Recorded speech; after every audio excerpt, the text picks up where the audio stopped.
name is Gary Christmas, and I'm the president of the Raincross Group, a Riverside organization founded more than 2 decades ago to advocate for effective and accountable civic leadership in a strong, vibrant city economy. For the June 2015 municipal elections, with the help of our partners, Charter Communications and the Press Enterprise, the Raincross Group is hosting a series of discussions for the candidates in Riverside City Council Wards 1, 3, 5, and 7. These discussions will be aired on Charter Channel 188 and available online through links from the Press Enterprise, the Raincross Group website, and Charter Communications. Our intent is to provide essential information to help the residents of our city make an informed decision regarding these city council elections. The Raincross Group is sponsoring these discussions because our individual city council members make decisions that affect everyone in our city. And we believe it is important that our city government should be led by council members who act with civility, prudence, integrity, and vision. Together with our partners at Charter Communications and the Press Enterprise, the Raincross Group is providing this forum to help elevate the civic dialogue and provide insight into the views and positions of city council candidates that otherwise might not be readily accessible. We appreciate the opportunity to make this information available. This discussion focuses on Ward 1 or 7. For those of you who may not be familiar with the boundaries or features of this ward, we have prepared a short introduction. Thank you.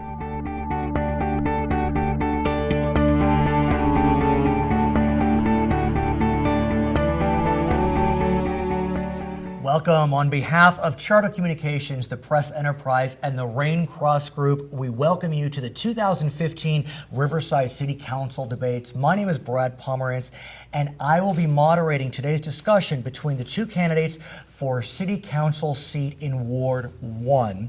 Ward 1 encompasses all or portions of the Riverside neighborhoods of downtown, Grand, Hunter Industrial Park, Northside University, and Wood Streets. The two candidates are Mike Gardner, the incumbent, Tom Podgorski, the challenger. The election, of course, will be held on June 2nd. And I'd like to start very simply by asking, we'll start with Mr. Gardner. Your name starts with G, so that's why you get to go first. Why do you want the job of City Council member, or for you, why do you want to continue to hold the job of City Council member? For several reasons. This really is a fun and challenging, very rewarding job. I feel that I've done a good job at it. We've accomplished many things during the 2 terms that I've served, and there's just so much more to do. And I feel like Riverside is poised now, with the economy picking back up, to do some truly amazing things. And I want to be a part of that. Tom. First of all, thank you for having me. Absolutely. And thank you, Mr. Gardner, for your willingness to participate in this forum. I'm running for City Council in some ways for the same reasons that Mr. Gardner is, and that's that after 8 years, I believe that we all have an effectiveness, a window of effectiveness, and I believe that he has served us well, and I want to thank him for his 8 years of service. But I also believe going forward that times don't remain the same, situations don't remain the same, and challenges certainly don't remain the same. Going forward, I would humbly say that I believe my skill set is more appropriate going forward to meet the challenges that we have. We have a vastly underdeveloped downtown. The tax revenue and other things that are prime indicators are just now getting back to where they were 8 years ago. And like Mr. Gardner said, he's tried some things and he has a lot of plans. And I'm a person of action, and so I believe now, after all these plans and more plans, I believe it is time for action. I'm a collaborative person. I don't go at it alone, and I'm going to bring a lot of people into play, and we're going to get some things done here. Thank you. Let's talk about downtown. One could argue downtown is thriving. Maybe you think it's not thriving as much as it should. There are frequent events at the Convention Center, Fox Theater, Municipal Auditorium. There's a new hotel planned. But I got to ask you, if you consider that the space in the Fox Entertainment Plaza is still empty, there's a promise of new housing, but some would say that promise is unfulfilled. Some would argue that the potential has not been fully met. So what does downtown need to help it become what it can be? Help it become a nighttime destination, a weekend destination? And how would you help? And we'll start with you, Tom.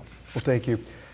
First of all, I have a little bit of experience in this. I have a graduate degree in economics, and I believe that what we're currently lacking is an entrepreneurial spirit. And I understand that Mr. Gardner approaches this from an anthropology degree, et cetera, from UC Riverside, and I think he's definitely made the most out of his training. But I think what we need going forward is we need someone with some skills in the private sector, and I've been a personal financial planner in the insurance industry.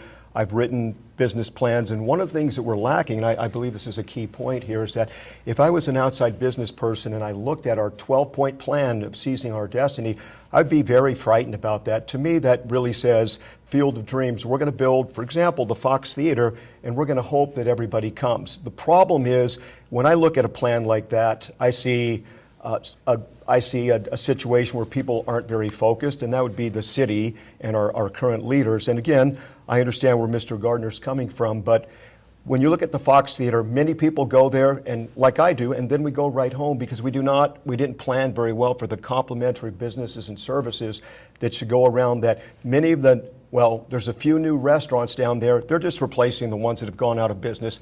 I would say that exactly the same thing is going to happen with Mr. Gardner's plan. That's already happened, and that is it's pretty much going to be the status quo.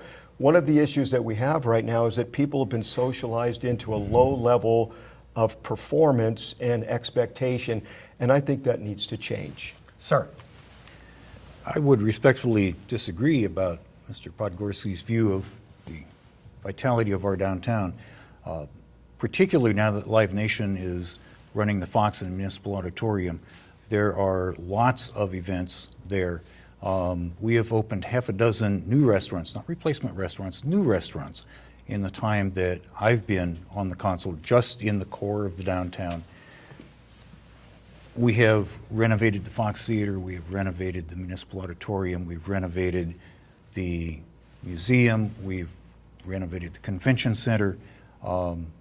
There is a lot happening in downtown Riverside, and in fact, we're at the point now where we need to focus on trying to build more parking because we can't park the people who come. And then when you get to big events like Festival of Lights, there are about 60,000 people downtown for the switch-on ceremony. So I would disagree that there's not enough happening downtown. There's more to come, there's more to do, but to say that nothing has happened despite the worst recession in anybody's memory, I think is inaccurate. What about downtown living space? One could argue that that is an area where downtown could see more development. Oh, no question. Mm-hmm. There are 3 projects, important projects, in various stages of planning right now. One of them is entirely private. It's a roughly 200-unit apartment building that will be on the west side of Market Street between 1st and 2nd. It's already entitled. I expect that they will break ground later this year. There are 2 others that have a level of city involvement. One is the Imperial Hardware Building, which is on the Main Street Mall. That we have reached an agreement to sell to a developer along with the adjacent small parking lot. He is going to maintain the facade of the Imperial Hardware Building, put in 2 layers of subterranean parking, and build lofts and apartments above retail space on the ground floor. It's roughly 90 units. In the Stalder Building, which is directly across Market Street from the Fox Theater, there is an existing disposition development agreement, which the entity that had the other side of did not perform. It's in litigation right now. We're about to settle, I think. Within the next 30 days, I think there'll be a settlement. There is a group that is waiting to take that over. They've already signed the agreement to take it. They want to do similar, preserve the entire facade of the Stalder Building, ground floor retail, three floors of subterranean parking, and then residential above, again, close to 200 units. So between the 3 projects, we're looking at about 400 high-end units in the downtown. I'd like to ask you about downtown living, and Mr. Gardner mentions that the units will be more high-end, which is attractive to some, but what about a mix would you support a mix of units, affordable housing, and, as Mr. Gardner describes, high-end housing? I'd also like to point out one of the differences between Mr. Gardner and myself. He's taken a lot of credit for a lot of projects down there which he actually didn't have much to do with. And you know, I'm going to let him take full credit for those things. I say have at it. But one of the differences between the two of us is I don't need to take credit. When you share credit and power, you can get a lot more things done. When you're worried about who gets the credit, I think a lot less things get done. I think that's actually evidenced by the fact that a lot hasn't been done. There's a lot of empty office space down there. But let's focus, if I can, on the question of housing at this point. Right. I was just sort of addressing his question as well. We do have rules and laws about fair housing, and to throw out terms like upper-end housing, that's great, but I wonder how we're also going to accommodate the people that can't afford that upper-end housing, and do they have a right to live down in this revitalized downtown that you're continuing to envision and plan after 8 years? And I would say that we need to accommodate all folks, because one of the main reasons why families are homeless is because they have no affordable housing. So I'm just wondering if Mr. Gardner's factored that into his plan at this point. And so again, I would say that when we create housing, we need to take into consideration all the folks that are going to live down there. What would your plan be in terms of the downtown housing mix? Well, we need to have mixed-use housing, and it needs to be offered to people the full gamut of income range, not just high-end housing. And so around that, you've got mixed neighborhoods. You could easily accommodate middle-class housing, et cetera. How would you as a council member work to effectuate that? Because as you know, projects are private, and yes, government has some involvement in creating a mix, but how would you effectuate that? Well, you're talking about, I'll answer that question, but before I do, 2013 publication, city planning book, probably your first graduate class in urban planning, says that Riverside, California is actually the example of the use of government planning that's the bad example of results. So you can fact check that one, but Mr. Gardner's been in there the whole time. What we need to do is, and I think Mr. Gardner's a free market person, but he's relied heavily on government intervention. I don't have a problem with that. It's just that it hasn't worked. What we need to do clearly is bring in the private sector, but we need to make this a situation where it's beneficial to them. If I'm a private sector investor and I want to build apartments or other things, condominiums, I want to see how this is going to work for me. And I think that's one of the reasons why it's taken 8 years to get to this point. But how would you as a city council member work to create the mix that you're describing? You need to be collaborative. If you're talking about a mix of people, I can't, as Mr. Gardner was suggesting, I can't just merely wave my magic wand on the dais and say it's all going to be this type of housing. We need to work with fair housing, we need to work with the residents that are there, and we need to create the kind of housing that is going to be effective. That also implies that you need to do your homework in terms of marketing research and see what the actual demand is there, rather than building another kind of field of dreams and hope that it all works out. It's about doing your marketing research. It's about understanding if the demand is there for that sort of high-end housing that Mr. Gardner's suggesting. Right now, I don't think there is. I think it's kind of another field of dreams. So would you work to scrap the existing projects? Certainly not. I think what we need to do is we need to take a look at what's already in progress and see what's actually viable and what isn't. And then we need to proceed. I want to ask about what you describe as the field of dreams. Maybe 10 years ago, I think it was, Riverside engaged in what's known as the Renaissance Project, and some saw that as a field of dreams. Right. Yet over the last decade, in the midst of a terrible recession, Riverside was able to implement its Renaissance Project. And so I want to get a sense from you, Mr. Gardner, then we'll come back to you, Tom. How do you top the Renaissance? What comes after that? I don't know that you top it. It was a unique effort at, I don't think you can top it. You can do sort of a Renaissance too on the transportation side. We've done a little bit of that. We have a flow of gas tax money that comes to the city and is used for street paving and building new streets and those sorts of things. We bonded against a portion of that revenue to generate some cash so that we could do larger street projects earlier. In Ward 1, we did North Main Street from Columbia to the city limits going to the north. We did Columbia Avenue. We did Market Street.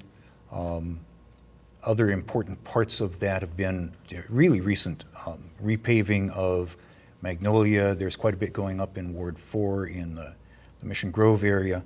So that was a mechanism like the Renaissance to generate some cash that you can do larger projects with in a short time. Was my question fair? Was the Renaissance that field of dreams that actually resulted in a home run? I think if you asked I've been walking a lot of the neighborhoods, and I think that if you asked our constituents in Ward 1 and maybe in the greater Riverside area, I think they would disagree with that. We had the money to fix a vital asset, and there's another difference. I'm into holistic economic development, and that means that when we develop things, we don't just develop the building, we develop the resources around that. For example, the public library, we absolutely had the money to do that. The cost overruns on the bond issuance, and Mr. Gardner was a utilities manager, so he knows how all this stuff works. But the cost overruns on a Renaissance project was $200 million, $50,000 at a time, so they didn't have to vote on it. And what I would say is that with $200 million, we certainly could have gotten a lot more done. We certainly could have enacted the will of the people, which was to finish that public library. In addition to that, I think that there was quite a bit of waste, actually. And if I take $200 million and I apply it to some of these other needs, like for example on the north side, that area is largely neglected. I know because these folks have been telling me this, and I've been walking the streets, which are not well paved in many, many places. And so you've got that old golf course which is sitting there, and I would just wonder exactly how we're spending our money. And another Renaissance, I think, going to the folks and asking them for more tax dollars in the form of a bond issuance when they're looking and they're seeing what did they actually get from the last one may be difficult. Tom brings up the library, and I wanted to ask you, Mr. Gardner, we'll get back to you. What is your position on upgrading the library? We absolutely need to do it. Just to correct the record, when the Renaissance was first proposed as a about $750 million project, there were dollars sort of allocated for the rehab of the Fox Theater and dollars allocated for the downtown library, main library. The dollars for the Fox Theater were what were called soft dollars. They were predicated on the concept that they would sell excess city properties, use those revenues then to pay for construction. Because the Fox was ready to go before the library was ready to go, the consul before I was elected switched the dollars. So hard dollars went to the Fox, and the soft dollars went to the main library. Two things happened. The recession happened and the property values of the properties they were looking at selling dropped out. The other that the consul at that time had not focused on is the primary piece of property that they intended selling is called Pellissier Ranch. It's in the city of Colton, but is owned by our water utility. If the water utility sells property, the proceeds of that belong to the water ratepayers and to the water utility under Prop 218. You could not transfer them to the general fund and do something different with them, which was the plan. So that's why the funding for the library went away. There was a proposal, and there $25 million in soft dollars to build a joint facility that would serve our museum and the main library. It would have taken up the entirety of the plaza area in front of the library at the corner of Mission Inn and Orange. It would have required the removal, never specified to where, of the Chinese pavilion, and would have taken out that public space. So where are we today on the question of upgrading the library? The consul has, in the current fiscal year budget, we allocated $100,000 for preparation of drawings of elevations and floor plans and a redesign of the plaza out front. That is complete. It's been approved by the Board of Library Trustees. It's been approved by the City Council.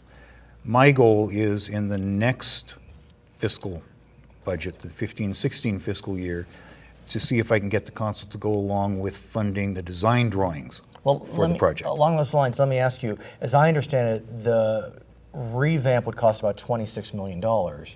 And I understand there's not unanimity on whether the city should move forward with that. How would you work with your council colleagues and others to get consensus? I believe that the council is unanimous in the need to move forward with the library. That's my read of the council. Okay. We've had several discussions in the last year about how we move forward with the library, and I didn't detect any sentiment from any of the other council members, or the mayor for that matter, that this was not a very high priority for the city. Let me ask you, Tom, for argument's sake, how would you work with the council to support an upgrade of the library, assuming you're supportive of an upgrade of the library? On my website, we have a survey, and 60 people have taken it, which is a good sample size. 70% of the people that take it say that the library is very important to them. And after 8 years, Mr. Gardner's known about this, and so now again, we have a plan to fix the library, but we've already had plans in place. And by my recollection, this information about the cost overruns is information that comes, quite frankly, from the inside of city government here, so Mr. Gardner should know about this. Let's focus on getting consensus behind the upgrade. But I think it's important to point some of these things out as well when we talk about consensus, because before we can talk about consensus, we need to talk about getting all the facts on the table. And the facts are, if we're going to claim credit for doing things, leadership means we also take responsibility. The will of the people was that we have a library in place, not that we make excuses about why it didn't happen. And so that's what the will of the people was 8 years ago. A lot of time was spent on it. So how am I going to get consensus? If Mr. Gardner, the bottom line is we can't get consensus on every single thing because everybody's going to disagree at times respectfully. If we are seeking... Well, how do you count to 4 then? If it's not consensus, how about counting to 4? How would you do Well, that? I think that if as Mr. Gardner said, and I can appreciate this, if you're working with your colleagues collaboratively, there are certainly going to be some things that, with a real plan that you're going to execute, that people are going to agree on. And I think that the library, sorely neglected, is actually an asset that could be a cultural focus here.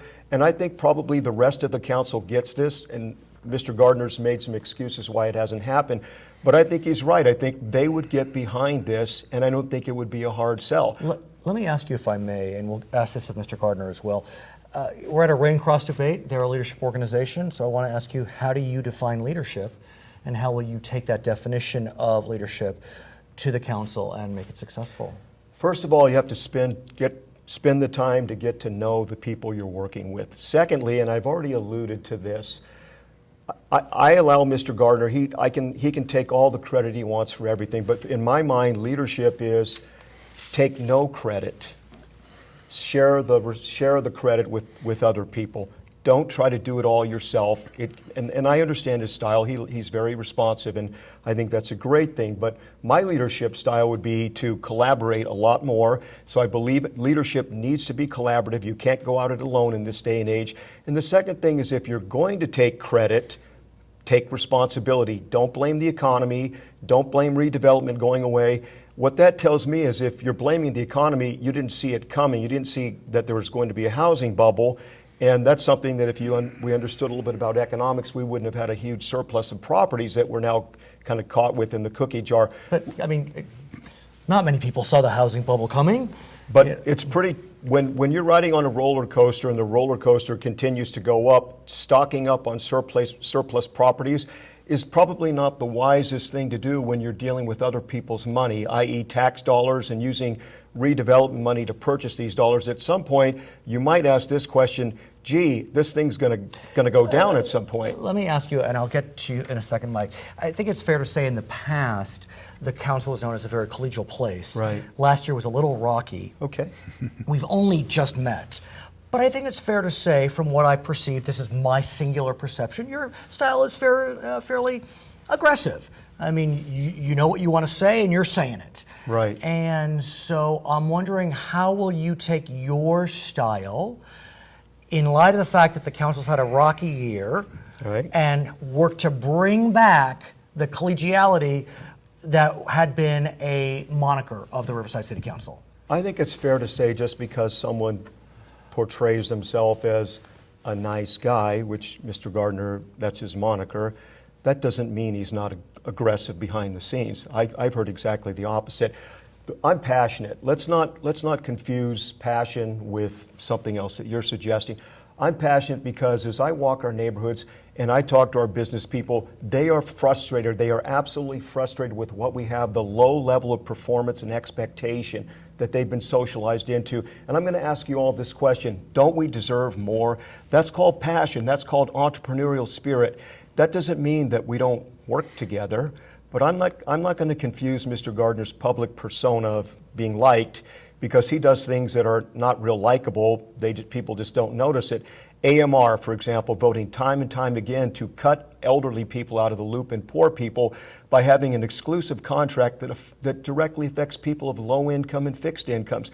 That's not very likable. So let's not confuse passion with likability and collegiality, because if you look at my record and you look at all the things I've been involved in, people don't pick me to be the leader usually because I'm aggressive. They pick me to be the leader because I'm collaborative, but I do have passion, and I think that's one thing we lack here. Mr. Gardner settled into a state of complacency in some ways. So give us a bit about your record briefly, because I do want to get back to In Mr. what Gardner. specific ways? What record do you bring to the City Council where you can use that passion to the benefit of your ward?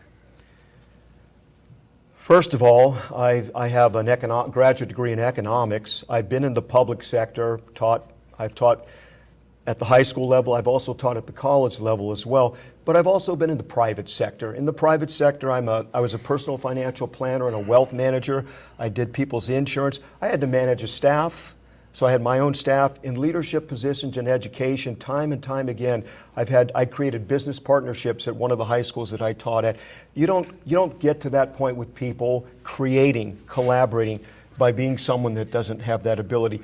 Other leadership positions and experiences in the community, I was on the Human Relations Commission, the Police Review Commission. It formerly was called LEPAC. I'm currently on the Community Settlement Association as an executive board member there. It's on the east side. Been a coach, wrestling, track. We've been very successful in many ways, and time again, what I always say is, I am very fortunate to have the good people around me that help me be successful, but I can't do it alone. Let me ask you, Mike, to tie in a lot of what Tom has talked about. Sure. What is your definition of leadership, and how would you work to bring back that collegiality that may have been lost in the last year on the City Council? I think leadership is partly leadership by example.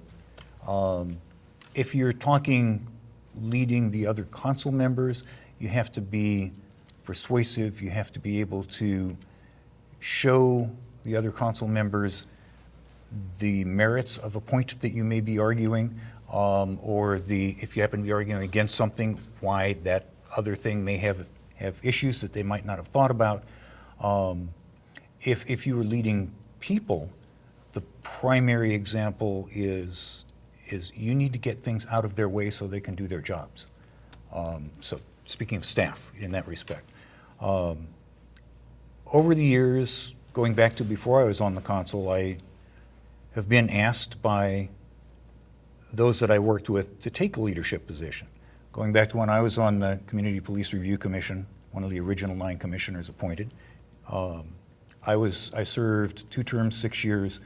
I served 3 of them as chair, and no other chair has ever been asked to serve more than 2 terms.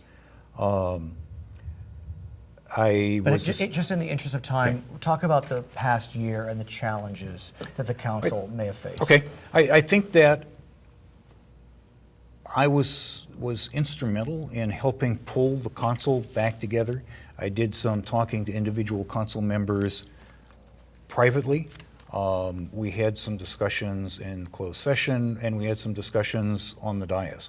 I tried to be really careful to not get involved in the arguments that were happening and the personalities, but to try to look at the facts and to raise issues and pull people back to looking at what's really best for our city.